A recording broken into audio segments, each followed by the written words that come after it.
বটবটি লাগাইতে পারবেন।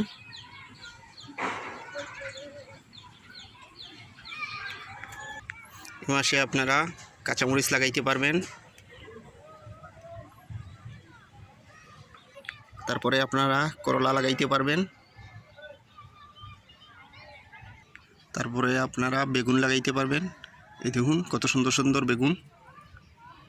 আবার আপনারা ঝিঙ্গাও লাগাইতে পারবেন। এই দেখুন আমি লাগাইছি। আপনারা পুঁই শাকও লাগাইতে পারবেন। এই দেখুন আমি লাগাইছি পুঁই শাক। আপনারা চাল কুমড়াও লাগাইতে পারেন। এই দেখুন আমি লাগাইছি চাল কুমড়া। এই দেখুন এখন উপযুক্ত সময়। আবার আপনারা কলমি শাকও লাগাইতে পারবেন। এই দেখুন আমি লাগাইছি। আপনারা ঢেঁড়সও লাগাইতে পারবেন। এই দেখুন দেখছেন, ঢেঁড়সও লাগাইতে পারবেন, আমি লাগাইছি।